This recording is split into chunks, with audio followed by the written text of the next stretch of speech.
All right, good evening. I'd like to call to order the May 23rd, 2023 work session.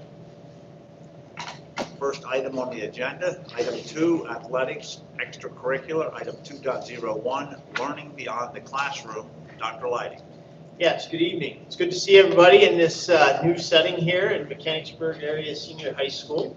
It's a change of scenery tonight, so the board had an opportunity to see the addition to the high school and some of the changes that have been made benefit the students in the school.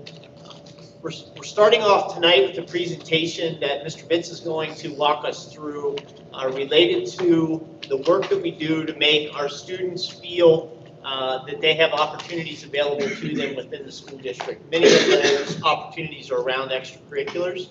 It's also connected to our comprehensive plan. And so, without saying much more, I'll turn it over to Mr. Bitts for the presentation. So a little different setup tonight, so I'll let you get accustomed to what we're doing. So we've got a presentation behind you, and that's the one that I'll be clicking through and sharing from. But I do believe that you also have in your email the presentations, not just this one, but 2 others as well that we'll be going through tonight. So you can look at that one also. You're just not allowed to click ahead until you see me clicking behind you.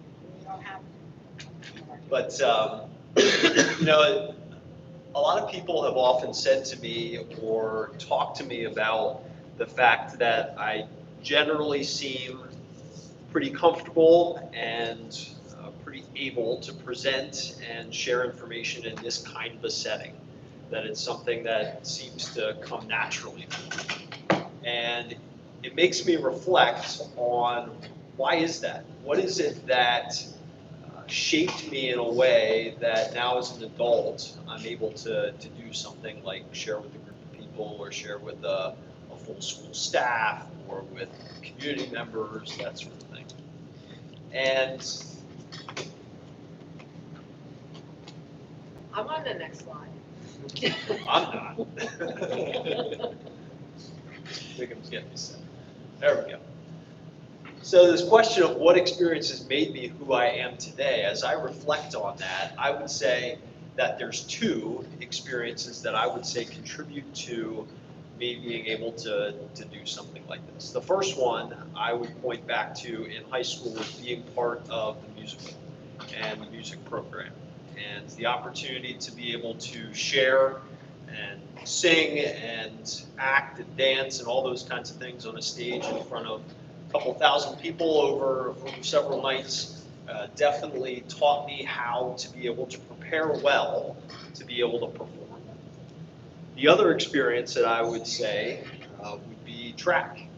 When you go to toe the line in a race and to go prepare to run against any number of competitors, the reality is that there's something special about running. I know other people that perform in other sports think of things that make those sports unique, but it's just you and the watch.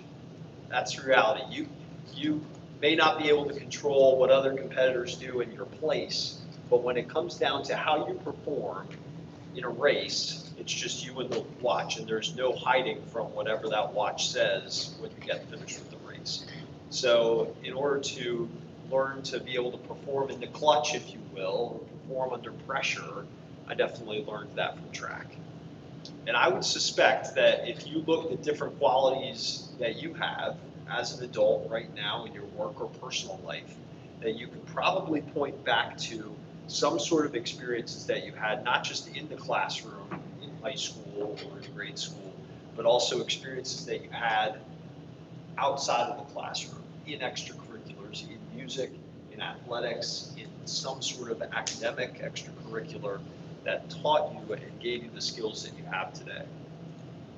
So we believe this as a district. We believe this so much so as a district that when we were working on our comprehensive plan and we were going over our beliefs, it was well known that the group wanted to include something about this in our belief statements to be able to capture this in a new way. So we ended up with this belief. We believe student learning extends beyond the classroom. Co-curricular and extracurricular activities enhance a well-rounded educational experience. Students must engage in experiences that prepare them for life after high school in pursuit of their career, education, and work goals. Not only do we believe this, but you as a board have already been making decisions very recently in pursuit of these beliefs. When you talk about the new role for Mr. Harris and being able to divert resources to be able to look at those experiences that we're giving students outside the classroom, outside the traditional classroom. When you look at the assistant athletic director position and being able to, again, put resources into that, we've been making decisions that makes this belief come to life.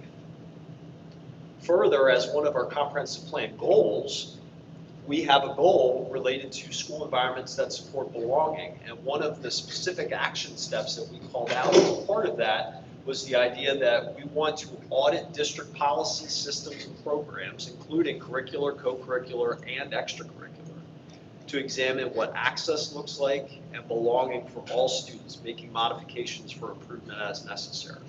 Simply put, we want to make sure that the opportunity exists for the students that are in our hallways to be representative of the students that are on the stage and on the field.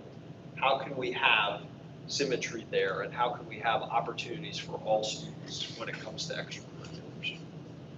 So with all that being said, the question that we've been reflecting on is this idea of how do our policies and practices support these beliefs around extracurriculars?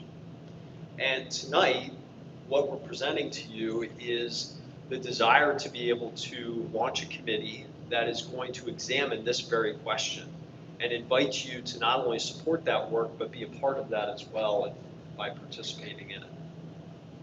So how do our policies and practices support our beliefs around extracurriculars? We think that there's 3 areas that we want to be able to examine as part of this committee.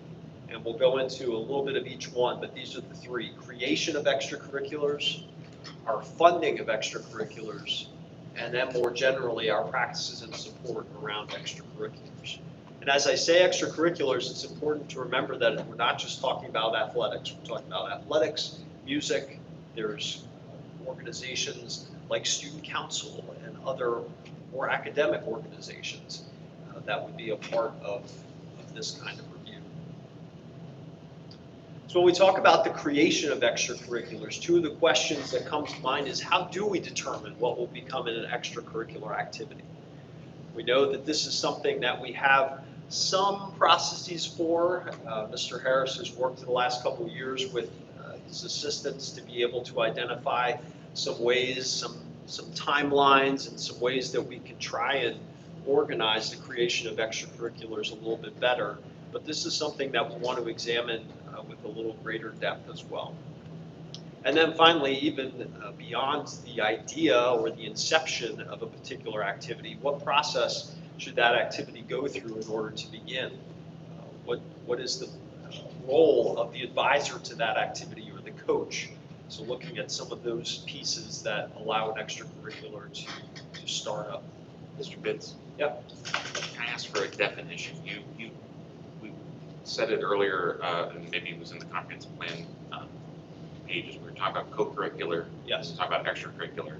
And you mentioned several things that are, I don't know, beyond what you think of as just athletic extracurriculars. So Yeah. when you're talking about creation here and all that, is it truly all encompassing? Or are we talking about just things that are after school as another thought of like where's the boundary of where this creation? So ultimately, I think it's going to be important for this group to examine co-curricular and extracurricular. And when we talk about kind of the contrast of the 2, co-curricular is when we're talking about something that has a place within the school day's academic program, but also has parts of it that happen outside the school day as well. So concert band is a good example of that, or concert chorale on the singing side of things. There's a course, there are credits that are earned as a part of that, but there are also elements of that that happen outside the school day and opportunities associated with that specific program outside the school day. As opposed to something like Wildcat Singers, which is exclusively outside the school day, is exclusively extracurricular. There's no credits that are earned as a part of Wildcat Singers. or the musical or athletic programs and that sort of thing. So there is definitely, when we talk about creation, when we talk about funding and practices, the creation piece with co-curriculars is a little bit better defined because we know that obviously if it's something that we're offering through our academic program, then it goes through ICC, it comes here to the board for approval of those sorts of things. But when we start talking about funding and practices around co-curriculars, okay, so it's an academic course, but then we're saying, okay, well, we're going to take this group from this academic course and go to Hershey Park, and you have to pay $20 to go on that trip. Is that something that we believe is something that should happen? So the creation of co-curricular things more stem from teacher-driven. This belongs in the curriculum, or other administrative level kind of like we need concert band. Yes. For this credit, like that's how the end of this product, right? And the extracurricular is where we'll be focusing. This committee would be spending more of its on the creation aspect, for sure. Yes. Thank you. This second lens, funding of extracurriculars, and I know this has been something that the board has talked about a number of times, and we know that some years ago we instituted some policies around this in terms of the 10% rule. We know that the 10% rule was something that we paused on during the pandemic and then reinstituted again. It's been something we've debated and talked about for sure, not just at these tables, but administratively as well. So that's just one piece of funding of extracurriculars, but obviously for that first bullet, how does the district financially support extracurriculars? And then in turn, what expectations exist for families to financially support extracurriculars?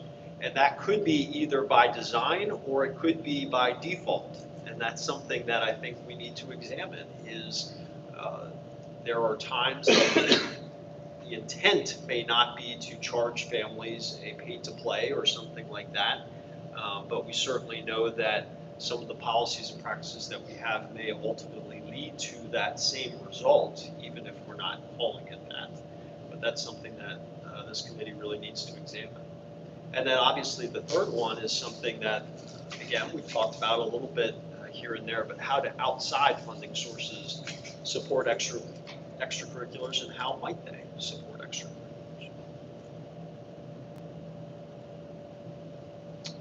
Third one, policies and practices. What policies and practices need revisions in order to support our district philosophy? This is a little bit more general, but some of the things that might fall under this area, how do our policies around and practices around transportation either support or hinder what we're talking about related to extracurriculars? And again, within our guidelines, there's lots of different pieces that are spelled out as policies or practices that we should examine as part of this. So next steps is to pull together a committee of stakeholders. Again, our desire is to have members of the board a part of that committee and a part of that process from the beginning, and certainly stakeholders from those different areas that I mentioned.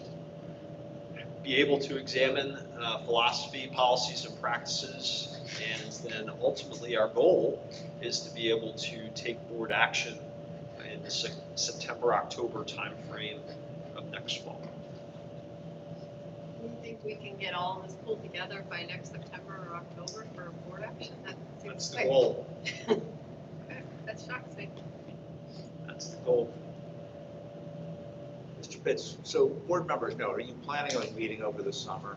That could make a difference potentially at some people volunteering or not. Yeah, I would anticipate a couple meetings here. Some meetings. Well, you have to. Yeah. I mean, it's I mean, almost to June. meet that- Do this done by to meet that September, timeline. October.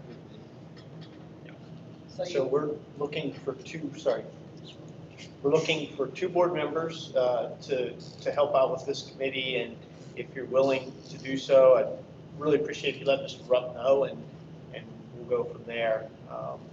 We're also going to have another presentation here tonight asking for two additional board members, so before you go ahead and send in your text or email, make sure that you know what the other one is too, but plenty of opportunities.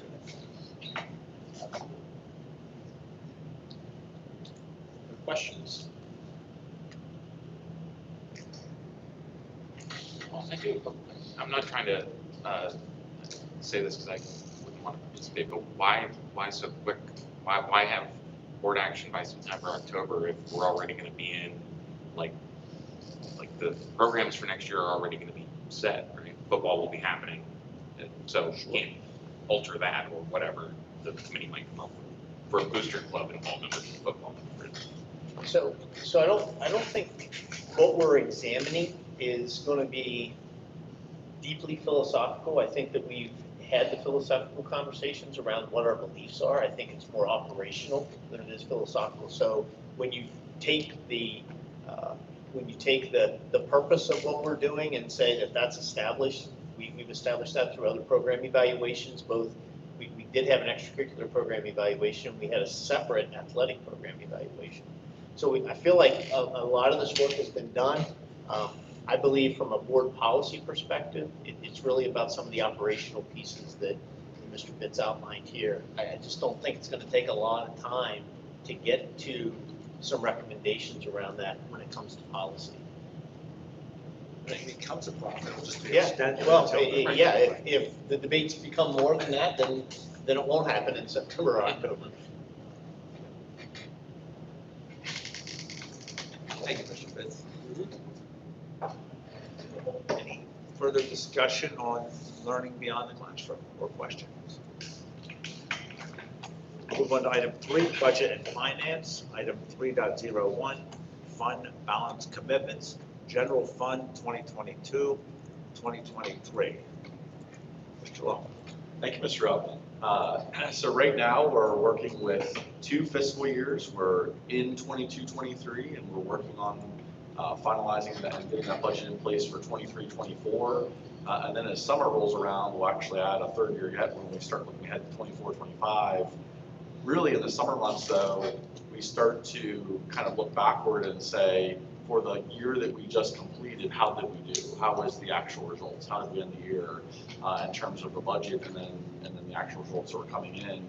And so one of the first steps of that process is in the spring. As spring gives way to summer, we commit our fund balance categories. And so these are essentially the areas of our fund balance where we're saying this is where we would want to set aside pockets of our fund balance for really areas of what I would say are vulnerability, right? And so in the general fund, you have certain expenses that are a little more predictable than others. An example of that is health insurance can rise pretty rapidly and pretty significantly. And so health insurance, medical claims is one of the areas that we set aside a commitment for to protect the general fund and insulate it from those vulnerabilities.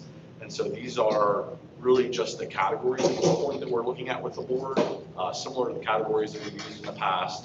It's the first of 2 steps where we identify the categories, and then as we're working in the summer to wrap up that audit and see really where did the prior year, how did the prior year end, then we would be coming back to the board as part of that process in the fall to say, here's the numbers that we would see being assigned to each of those buckets in our fund balance. So, first of 2 steps. Related to that, I know that we started to include future pension costs whenever things were changing significantly. Now that that is sort of leveled out, will that be pulled off at some point? That's a good question, and that's actually what Dr. Lady and I were talking about as part of this budget process, and even in some past budgets. I think it's a great point in the sense that we don't see it as much. It's certainly a high cost. I think it went down a little bit. Yeah, it went down a little bit, and so we don't see it as much of a vulnerability because we've gotten the budget built up to that point. And so we are phasing that out. We still carry it as a commitment, but we're stepping that down to the point that we would see phasing it out in the next several years. And so even as we come back at this fall, we'll probably show another additional reduction in the amount of money that's set aside for that.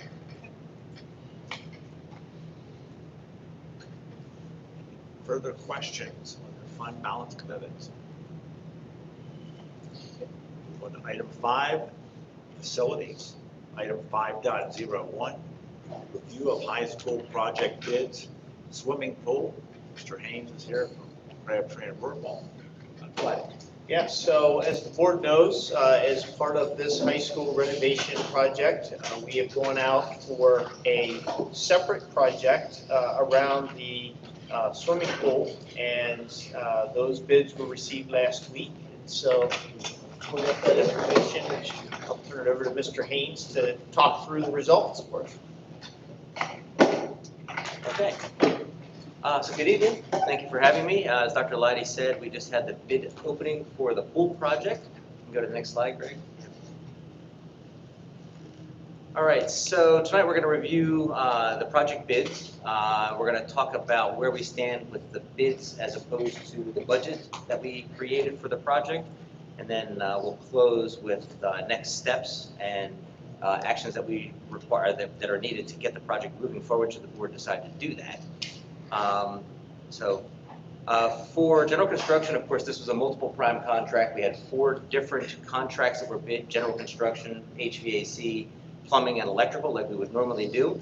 On general construction, we received 3 bids, with the low bidder being ECI Construction with a bid of $5,737,000. Of course, as you know, they've done multiple projects here in the school district and are currently working on the high school project. Lobar Incorporated submitted a bid of $6,251,000, and then Caliber Construction Services also submitted a bid for $6,658,600. So again, ECI was the low bidder. I think a good indicator of that was just the fact that they happen to be here on site doing work, so they've had some savings of general conditions and superintendents and those kind of things. It might explain why their number is the lowest of the 3. Next slide. So for HVAC construction, we received 3 bids. North Bay Mechanical for a bid of $995,000. Of course, there are high school projects 1 and 2, and also Wildcat Activity Center contractor. We received a bid from Frylutz Corporation of $1,168,000, and Myco Mechanical with a bid of $1,197,000. I think in all cases, what you'll see is the numbers were fairly tight in terms of the spread from bidder to bidder to bidder on each construction contract. But again, with North Bay being the current contractor here on the high school project, again, I think that kind of speaks some of those savings and why they may have been a little bidder. Next slide. Plumbing construction, we had 3 bids that we received. J.R. Reynolds, $434,900, LTS at $495,000, and then Myco Mechanical at $637,000. And again, you see the common theme of J.R. Reynolds being the current high school contractor for the plumbing construction as being our low bidder. And then finally, on electrical construction, we received 2 bids, McCarty and Sons and Lobar Incorporated. McCarty, $480,000, $572,000. They did project 1. They're not currently the contractor on project 2, but Lobar Incorporated submitted a bid of $673,400. They did the kindergarten academy, and they're also doing the electrical here on project 2 for the high school. So in total, in summary, next slide, please. The apparent low bidders are ECI Construction, as I said, for $5.7 million, North Bay for $995,000, J.R. Reynolds for $434,000, and McCarty and Son for $480,000, with a total amount for the base bid of $7,647,472. Just as a reminder for the board, the apparent low bidders, kind of the base bid, as we say, for the prime contractors is a component of the overall project cost. So this ultimately would be what we would be bringing to the board for June 13th as a recommendation to award the bids. The next piece is the reconciliation that Mr. Haynes discussed as far as where are we in total. Correct. So as I said a minute ago in the last slide, the total of the base bids of the prime contractors was $7,647,000 and some change. In addition to that, there were soft costs. Many of the soft costs actually are budgeted numbers. There are inspections and permits and other fees, contingencies, those kind of things. They add up to an estimated total of $919,000. So for the project total, when you take your bids plus the estimated cost for soft costs, we're at a little over 8.5 million, with the estimate in February of '23 being 7.8 million. So unfortunately, we did not have as successful of a bid opening as we've had in the past, whereas that we had expected.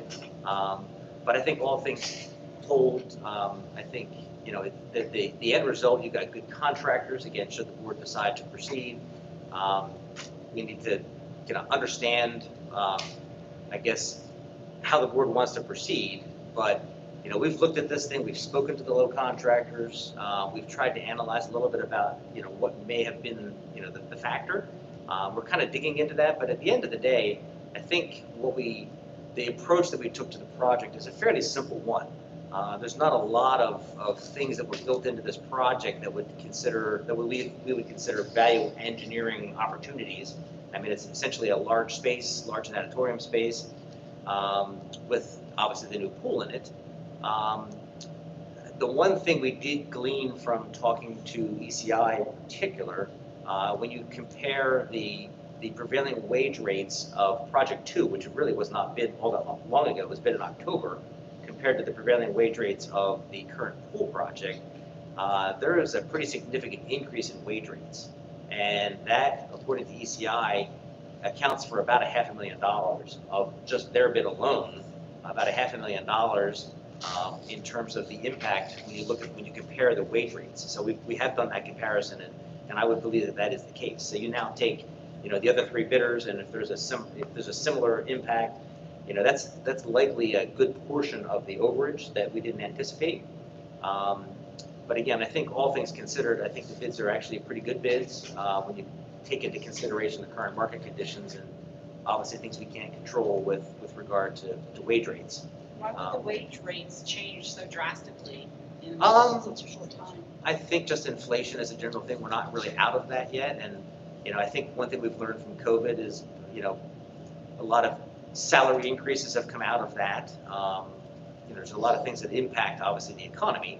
But I think a lot of this is, I hate to say COVID related, but it's impacts that coming out of sort of the, you know, the economy that we're all living through. Let's put it that way. And it's kind of a big story. It's not just COVID related, but I think just the general market that we're dealing with, and we are seeing it on other projects. We had a bid opening today, unfortunately, that was also over budget for many of the same reasons. Well, I think this, I mean, I don't want to think of this as a failure. I think it's a specialized, we aren't talking about a classroom building, right? Where I think you could have been really close on the, what's that, Jason? I was going to ask Mr. Harris if we could put classroom space in there too to make it more. I'm sure that, I mean, you know, some time there, I bet you could fit something in there. I think, you know, you had estimates back in February, and it seemed like if this was a classroom wing, I think you should expect to be a lot closer to that than kind of an unknown. I mean, I'm just guessing here. It is unique construction, right? I will say. It's funny you say that, actually, Mr. Sanker, because we did look a little bit at that to try to understand what some of the influencing factors were. And something kind of quite interesting came out of our analysis. Now, of course, the scope of the new pool is very different than renovating the pool that we bid as an alternate back in October. Because when we renovated the pool, you had the pool work. Here you've got the pool work, but you've also got the construction of a new natatorium. So we're tearing down the building, we're building an entire new space. It's a much grander scope, obviously. But what we found that's really quite interesting is talking to ECI, their actual bid for the pool work in October for the renovation was more than the pool work for the new pool, and it's almost twice as big, and it's 8 lanes, and it's just all this. It's a much grander project, but the actual pool component of it was less costly than the pool component in the alternate bid. Now, of course, with that comes a new natatorium, but I think you are getting value. I guess that's kind of where I'm coming from with that statement. I think you are getting value. The question is what's the temper of the board in order to take on a project that's somewhat over budget? Well, I feel like we started at 1.5, we went up to, I don't know, 3.5, then we went up to 5 million, and now we're up to 8.5 million. And So just to recap that, the we weren't at 1.5, I think the lowest number I remember is 2.5, which is probably closer to, with the change, is probably closer to 3 at this point, right? And so but that was a renovation of an existing structure that I think we all agreed, does it make sense to put that kind of money into an existing structure for the next 30 to 40 years? This is without question higher than what we anticipated, but I also think it's important to recognize what you're getting for this, that it would be impossible to recreate in the existing structure. And that's just the reality of inflation. It's not just this, it's pretty much all aspects of our life right now that we're living. Would you anticipate, like, maybe if we held off for 6 months or something, that the price would go down? Like, I know you. I do not think that would be, I mean, not to say that when you rebid a project, you don't see some results, but what we've seen really in my entire career is you get kind of one shot at getting your best price, and unless you cut dramatic scope out of it, you don't really get dollar for dollar for a rebid. You kind of get one shot at it, and you know, if you were going to do anything, I would recommend that you would do value engineering with the current contractors. But really, when you look at the actual construction of the building, the design of the building, there's not much there. It's essentially a large space with some windows. I mean, it's really not a complicated building. Mr. It's Haynes, complicated. sorry. That's right. Isn't it true that because our current contractor is the one who is the successful bidder, there was actually a savings associated with that person already being set up on site that we can't recreate that 6 months? Exactly correct, yes, yes. So if you look at the spread, if you would go backward to that slide, you don't have to, but if you look at the spread between Lobar and ECI, they're always neck and neck. I mean, they duke it out for these projects, and the spread between the two is from 5.7 to 6.2. That's almost $500,000. And I think a large factor of that is exactly what Dr. Lottie just said, is that they're here. You know, you would lose that advantage if you bid this in, you know, at a future date. I think that's exactly right, and I think the other part too that is a little bit of uncertainty is the prevailing wage rate has shifted pretty significantly, as I think a lot of wages in different industries has, and it looks like that might not be the only shift, and so in another 6 months or 12 months, if we keep on the track we're on, we could see another significant shift in prevailing wage, and then you add that together with probably the discount or the economies of scale of already having a project on site. Those might be two decisions or two variables that influence the decision about the current bid and kind of where we're at. I think when you look at the, I'm sorry, Tracy, but when you were talking about all the numbers, and I was thinking about when this was still a concept or still something well before it was above 10 million. It was like the idea of having a project like this at this price was not in the cards, so I was pleasantly surprised to see that. I think this is a good result. I know it's off of what you'd estimated, and I know it's off of the sort of, you know, finger in the air idea of what 5 million would have been, is, you know, just something you said at a board meeting. So I think this is, you know, kind of reasonable in a sense. The timeline then for this as we look forward? Okay. So next steps, June 13th is when we would be looking to award bids. June 30th would be when we would issue notice to proceed. The difference between those two dates really is the time it takes to collect insurance and bonds and all the things that we need from the contractor to get contracts in place. We would then issue notice to proceed basically June 30th, and then on-site work would begin essentially July 1st. You may not see shovels in the ground July 1st, but you would see activity, you know, starting to happen early in July, and then the substantial completion is actually essentially on the same timeline as Project 2. It's actually a little earlier than Project 2, but that's primarily because we've been targeting the season and swim season. So it's actually, you know, it will be wrapping up prior to completion of Project 2. This is 24, right? Oh, you know what? I'm sorry. You're right. That should say 24. I'm sorry. Thank you for that. That's my mistake. Lickety split. Yes, that would be a very fast project. So we're paying extra for the speed of Sorry, my typo, I apologize. They are gonna have shovels in the ground a lot. At least it didn't say 22. 1201. We all missed that, Mr. Haynes. So I apologize. What's that? Concrete doesn't set that. Yeah, right.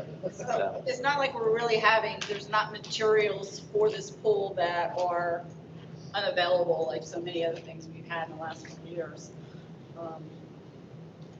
That's not contributing to any rate increase.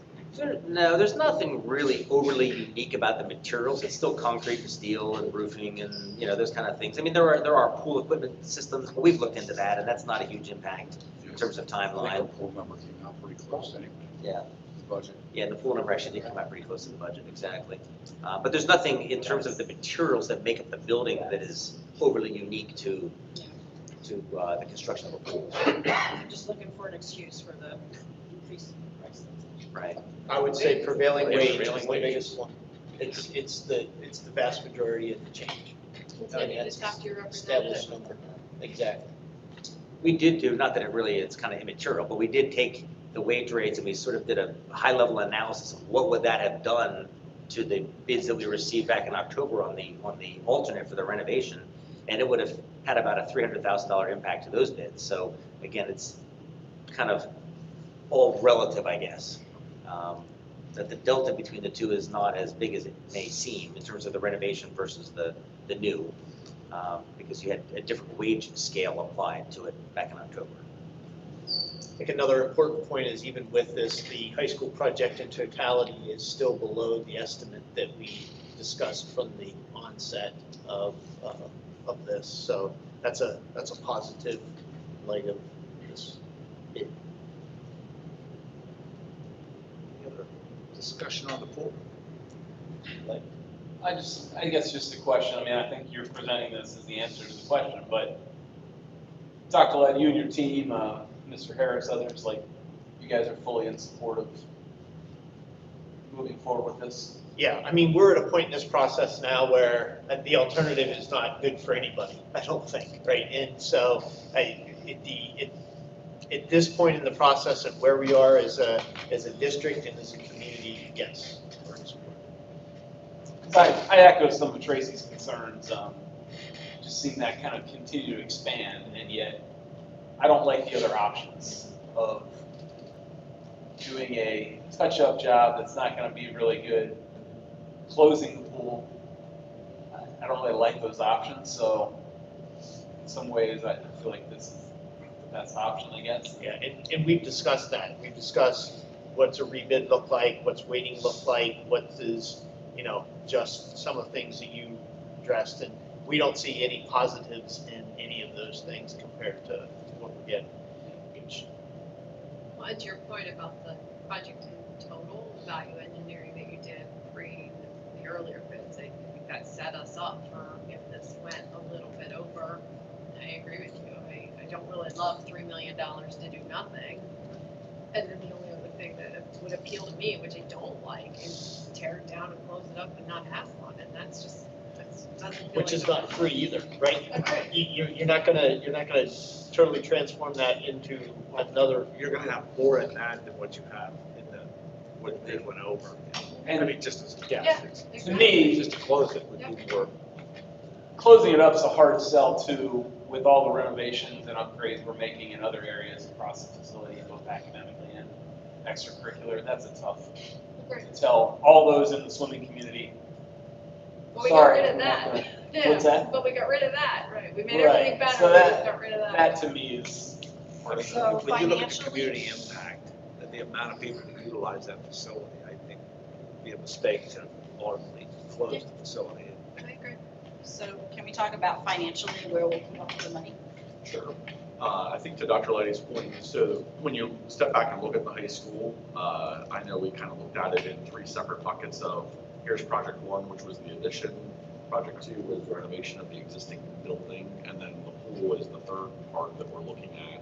I think when you look at in totality, now we're still earlier on in still project 2 with high school renovation, but in total, because of what Dr. Letty shared, the bids coming in under, and Mrs. Parrish's point about value engineering, it positioned us in a way that when you add the pool into it, even though it was over the 70 that we talked about, it'll still work out and it won't cause us to borrow any more money because of that.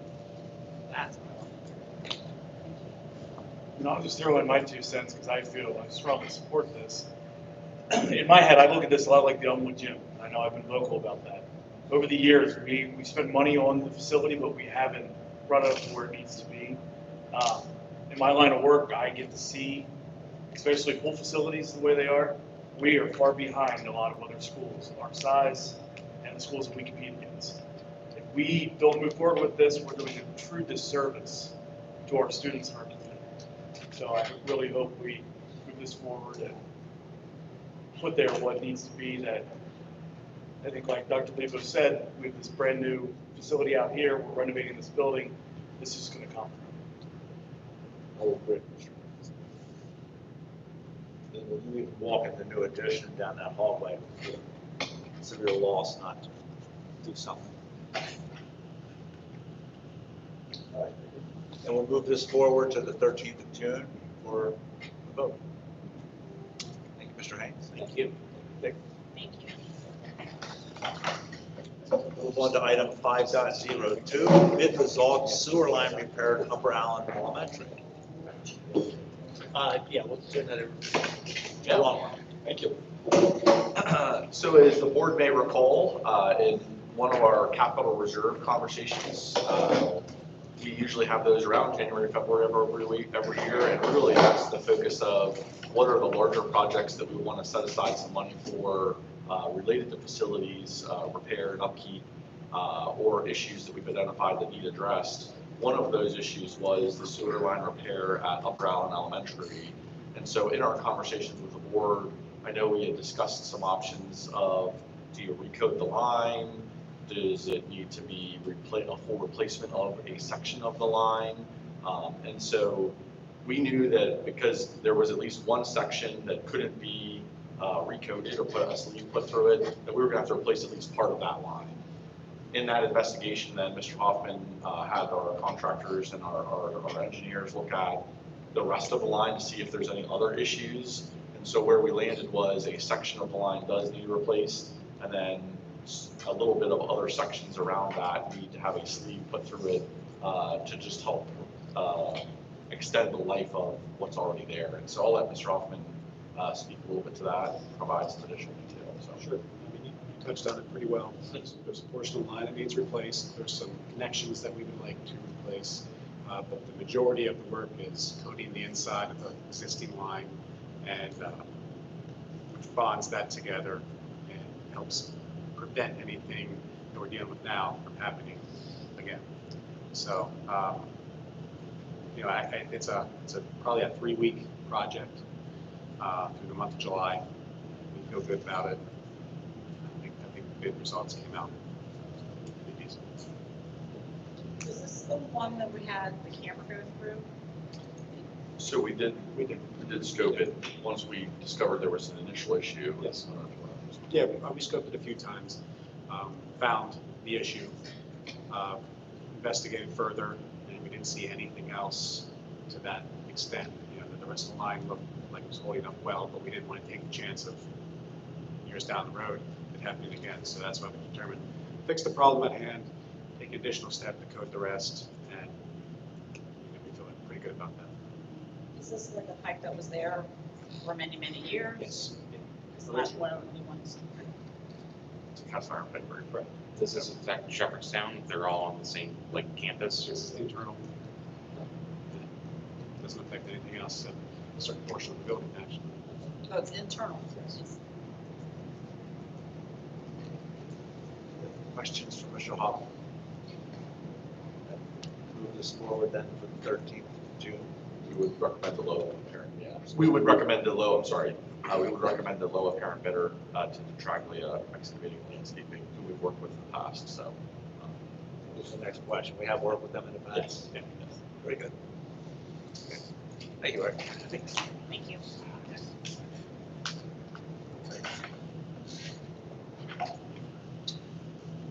Item 5.03, facilities planning. Dr. Black. Yeah, so dare we think that we're ever done? when we have all of these facilities. And so part of what we would like to do in this next presentation is look backwards a little bit, but also look forward to where we need to be in the next 5 to 7 years. I'll turn it over to Mr. Longwell and tag team. Thank you, Dr. Leddy. I think by way of a good preview, it's interesting when you look back at the initial feasibility study, completing at around 2015. And so it's been almost 8 years since we had done the work on the feasibility study to identify what were our facility needs in some of our academic buildings and some of our other facilities. Now, as we stand here 8 years later, and we're looking at facilities planning process where we're looking out 5 to 7 years, you add those two together and you think about a 15-year time horizon, right? And so some of the things that we thought about in 2015, we've certainly addressed along the journey that we've been on. But we know as we look forward 7 more years, that we'll have to continue to look at our facilities to say, how do we upkeep things the way to the standard that we want? What are additional needs that maybe weren't issues in 2015, but now all of a sudden 8 years later, or maybe even 15 years removed from that initial feasibility study, might now be an issue. I think a good example of that in my mind is, you think about the useful lives of some of the components of our facilities, and those useful lives could be anything from 15, 20, 25 years. And so when you think about that time horizon, you have to start to think about different aspects of our facilities and what the needs might be. So by way of a quick agenda, that reminder of the feasibility study that we did conduct in 2015, the focus was around enrollment and equity. And at that time, even with our enrollment probably in the 3,800 student range, I would say, we were already looking at things like modular classrooms. Some of our elementary schools had a modular classrooms, and that was a goal to try to right size our facilities to get rid of those. Different of our elementary schools were equipped in a variety of ways in terms of a multi-purpose room. So remember, Broad Street had a full multi-purpose room, and some of our other elementary schools maybe didn't. And so enrollment and equity were two big guiding principles that we used through the feasibility study to say, what are our needs in elementary, and how does that impact maybe recommendations around the construction that we felt was needed. It wasn't just elementary though, because it was also secondary and extracurricular. So as you recall, we had some conversations through those years about the middle school. We talked about the high school, where the high school is a current project, really coming from some of those initial recommendations. And then extracurricular, where we pulled in the Live Activity Center and certain other pieces of our elementary projects with multi-purpose rooms. So it really in 2015, I think a credit to this board, was a comprehensive way to step back and look at our buildings and say, because we know enrollment was coming, we also wanted to right size the buildings and think about equitable access in terms of, what are the opportunities. The opportunity at Shepherdstown should look similar to Broad Street and Northside and Brown, Elmwood Academy, Kindergarten Academy, in terms of how the buildings were situated and the facilities, in terms of how the facilities were built. And so we'll talk a little bit more about enrollment, have some interesting data here for the board, talk a little bit about the project history and how we progressed since 2015. And that really covers the last 8 years of time, which is pretty incredible to say when you think about that. And then identification of future facility needs. We do want to kind of be also forward looking and say, over the next 7 years, what are other things that we currently know about? And as we have a vision for the future in our program needs, are there other things in the next 7 years that we should maybe be looking at? And so we'll talk a little bit about that as the presentation unfolds. So the next slide here, historical enrollment. You can see a pretty sharp upward trend. So beginning in 04, 05, you can see 06, 07, we were hovering in that 3,600, 3,700 student range. The line was pretty flat through 2010 and 11. I would say a large portion of that time was really the Great Recession, where the economy kind of stagnated, a lot of housing plans were on hold, and so that I would say is really why the enrollment probably was pretty flat during that period of time. We started to see that rebound in 2013, 14, and 14, 15, and then the upward climb since then. where we're just about at 4,600 students. I think something interesting that Dr. Lighty had shared with the board, maybe in a prior update, when you look at a state level, if you look back 10 years of enrollment and say what's happening at a state level, out of the 500 districts, probably only 80 or 90 have grown by percentage growth in that 10-year period of time. We are actually the 6th fastest growing school district by percentage in that 10-year period of time, which is also, I think, really pretty interesting to think about, and timely, because the sharpest portion of that graph where we see that upward trend in enrollment was right in the midst of all those decisions we were making about our grade level configuration, our construction projects, and so they were very timely decisions because they allowed us to adapt to a very rapidly growing school district. So I think all of that to say, very visionary at the time in 2015 to be having those conversations, thinking about the future and talking about enrollment and equity and what our enrollment needs were, because ultimately that equipped us to be where we are today.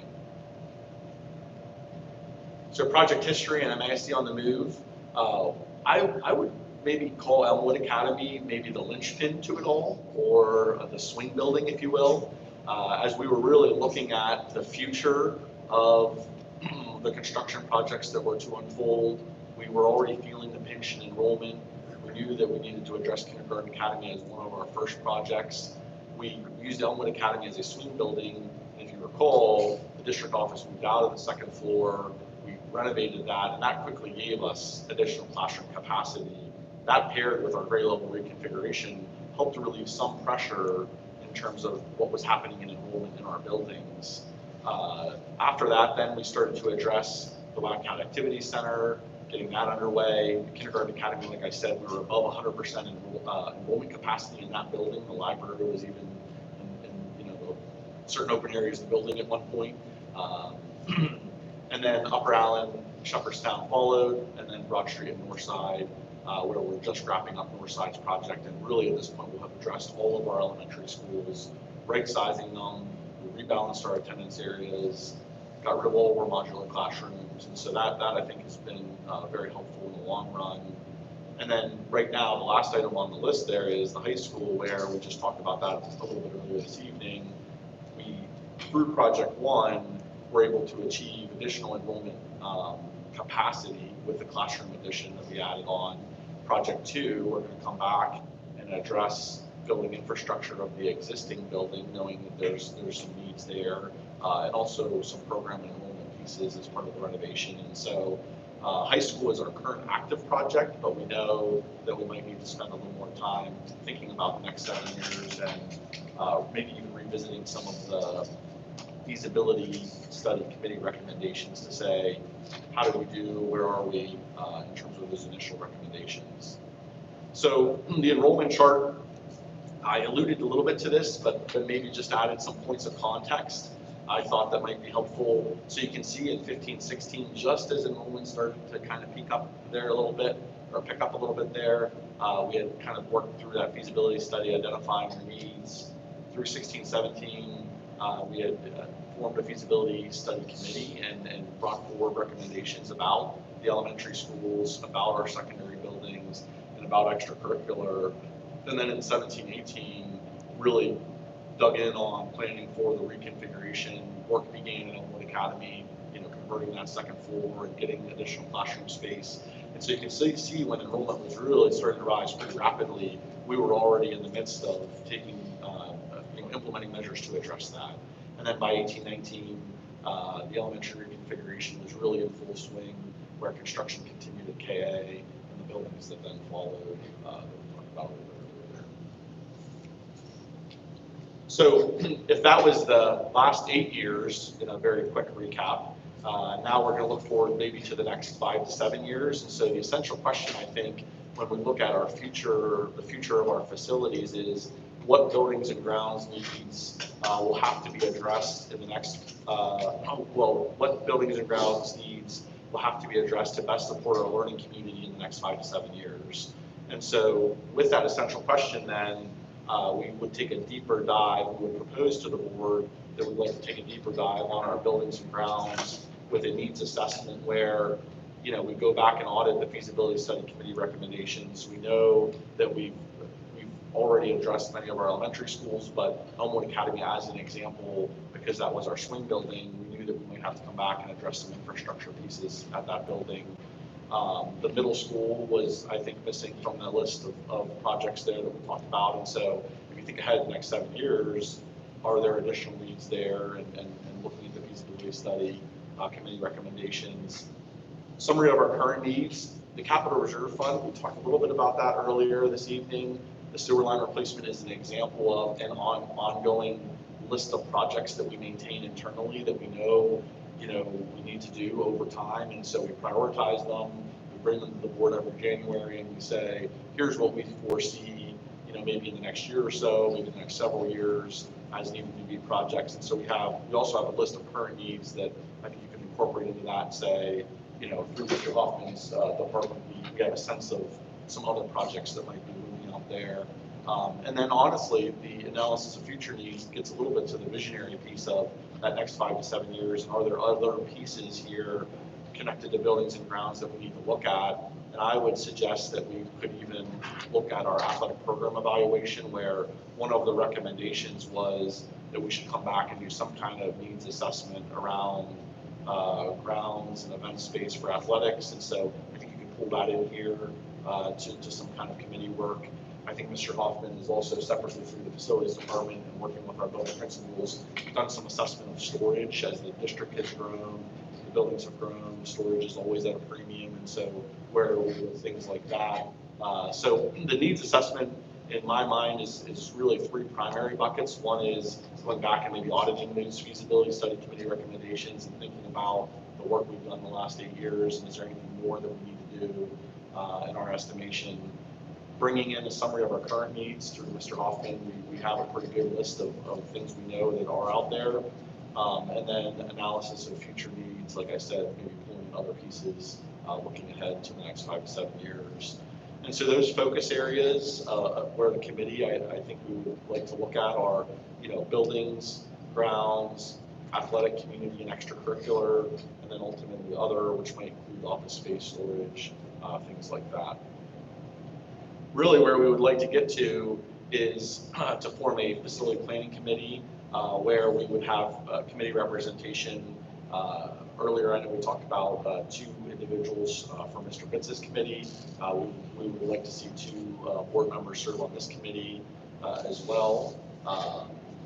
Mr. Ruff, I think, will help manage that process. And then members of our administration, staff, community, ultimately getting some stakeholders to speak into that needs assessment and knowing that we want to develop some recommendations to bring back to the board. And so in the timeline, I would see the committee work would begin this fall, and then ultimately we would be bringing back some recommendations to the board in the spring of 2024 that speak a little bit to where are we headed in the next 5 to 7 years around some of our needs with facilities. So. Questions on the facilities plan or discussion? So just a reminder, we need 2 folks for the extracurricular, and if we can get 2 additional folks for the facilities, let Mr. Rupp know if you're interested. And The facilities will be a longer process, Yeah. starting more at the fall. probably not starting until the fall, but taking the better part of next school year at least. I guess. Not necessarily longer, but starting later.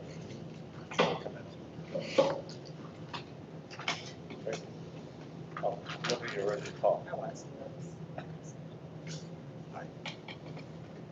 Move on to item 7, policy, item 7.01, first reading of revised board policy 137, home education program.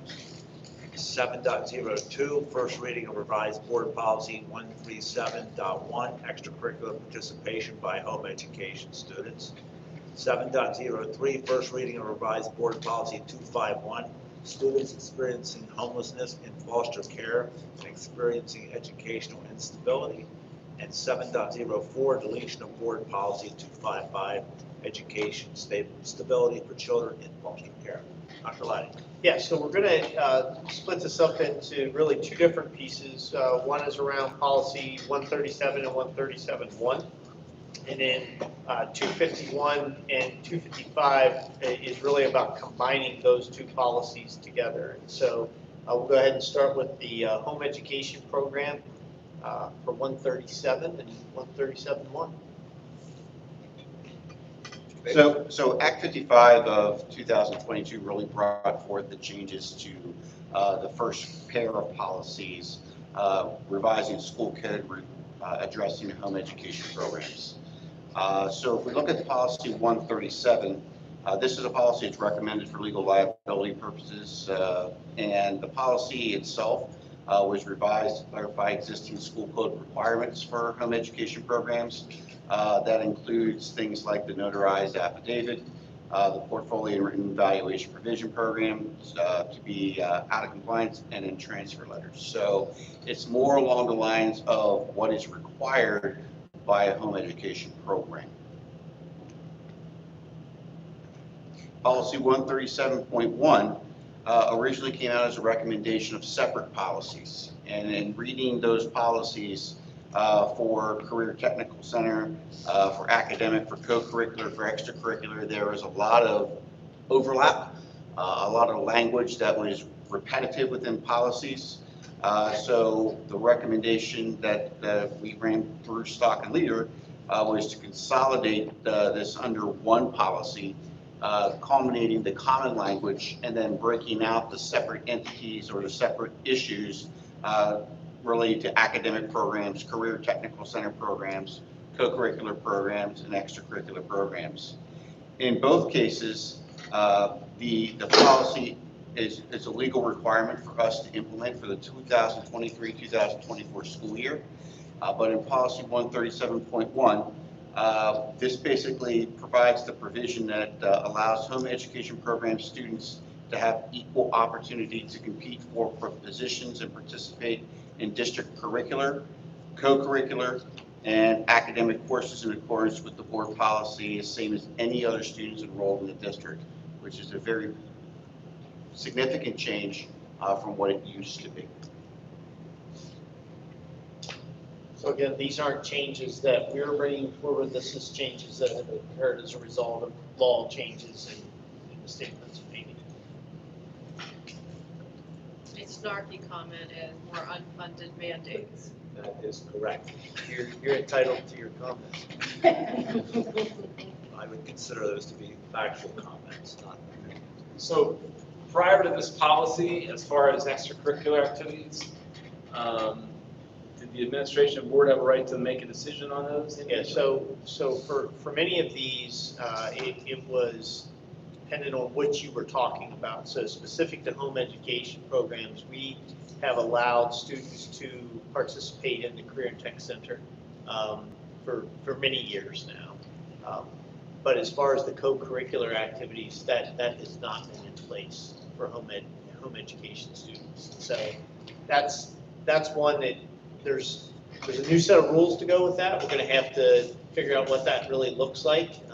And primarily, this is impacting our music program is the most significant piece. But there are some other examples where that could occur too. So. And for extracurricular activities, like for sports, we weighed individual cases, or was that a? Yeah, so several years ago, students who were in charter schools and in home education programs were permitted to participate in extracurricular programs. So it's really the co-curricular is probably the biggest change. Okay. It's not, just so I understand, this one's not costing us any more money than it would if we had a charter. The charter student that wants to play in our band would cost more money because we have to pay the charter tuition. And in this case, we don't pay any tuition for someone who's homeschooled, right? I mean, They do not. So like, I mean, But if they choose to come and enroll, it's that same argument we have over and over again. So why are you so concerned about losing a couple kids to charter schools? Because you still have to run the same classes, right? And so this is kind of the opposite argument. Well, why would you be so concerned about picking up a few more students? Well, it may end up impacting our schedule because as the policy states, we have to treat these students with the same access opportunity as we treat students who are regularly enrolled in the school district. So maybe we only had to one class at concert band, now we have to do two. Yeah, I get that. I mean, I'm just trying to think how that. It's frustrating when you think about it. I mean, the bigger one, we're talking about the career and tech ed one. I mean, that's annoying. Like, there's only so many spots. And they do cost us. Oh, They do on cost. enrolling Yeah, everybody. they do. Yep. I mean, it's.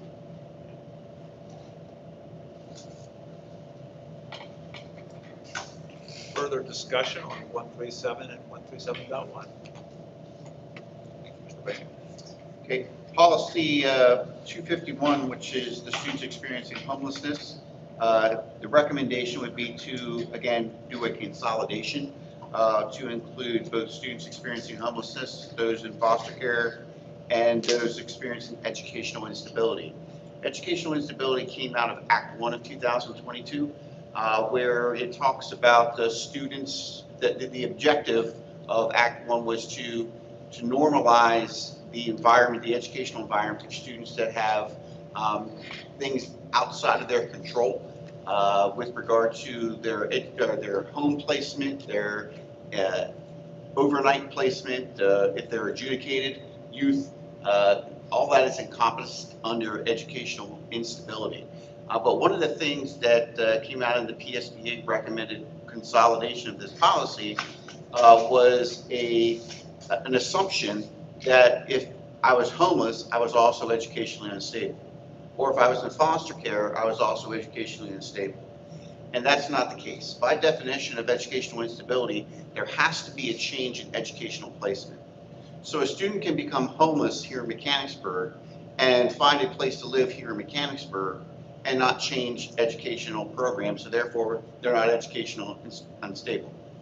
Okay? Or if they find residency in West Shore and they're homeless under McKinney-Vento, they have the option of coming back to Mechanicsburg and therefore not experiencing educational instability because they maintained their educational placement. So in order to clarify that misconception, Stock and Leader went ahead and put forth a consolidated policy of 251 utilizing similar language from PSBA, but breaking it down into 4 primary areas. One where there's a general overview of applicable to both homeless, foster care, and educational instability, and then breaking it down specifically into homeless criteria, foster care criteria, and educational instability criteria. It does make for a longer policy, but it does provide us with very clear definitions that are applicable to each situation and allows us to interpret the policy according to each situation separately and not make the assumption that if they're one, they're the other, because that's not the case by law. With that said, the recommendation also from Stock and Leader is to delete policy 255, which is an existing school board policy for students in foster care. Because with the consolidation of foster care into policy 251, policy 255 is no longer applicable. So if we had a child in the school district, they became homeless, and you say they could find placement, another placement for a home within the school district, but say they were elementary students and they should go to a different school, would we as a district would we put them in the exact same elementary school they started from? We wouldn't force them to go to another one? Because that to me would be like instability. The intent of anything dealing with educational instability is to stabilize the educational environment as much as possible. So if it was an internal, we would leave them in the building in which they were in the program with the teachers that they already knew and had. Because moving them from one primary building to another primary building isn't going to meet the goal of what is called the best interest determination, which is the meeting that's formally required for us for students that are in foster care or a conversation relevant to students experiencing homelessness. Is it accurate to say that what Stock and Leader is trying to do in these policies is avoid discrimination of homeless, foster, unnecessary discrimination or treating them differently? Is that, I think Act 1 of 2022 itself is trying to do that. It's trying to make sure that students that are experiencing hardship don't have educational hardship on top of their Yeah. extenuating circumstance. Yeah. I think what Stockton Leader is trying to do with the consolidation of this policy is to make sure it's clear for each situation so that there's not an assumption that just because you're one, you have attributes of the other. okay. Did the current policy constrain your department in how it treated students that were affected differently? Or like this is help? Or is this in a future case that we haven't come across yet? I mean, the current policy was in line with our legal obligation to make sure that we are taking care of students experiencing homelessness under 251, under policy 255 for students that were experiencing foster care. Both of those were clearly spelled out. They were not restrictive or hardship policies that were requiring us to do anything more than what we would do for the best interest of the child. Obviously, there's some costs that are associated to that. Transportation is the biggest cost, the coordination of that. So if a student is homeless and no longer residing in the district, but the parent chooses for them to come out because McKinney-Vento gives the parent the choice of that through the end of the term. So therefore, we would be responsible for splitting those costs, either 50-50 with the district of residency now, which is, let's say it's a neighboring district of West Shore, or if it was a situation where there was extenuating distance, it could be split into thirds where children and youth would take a third, the district would take a third, and the district of residency would take a third.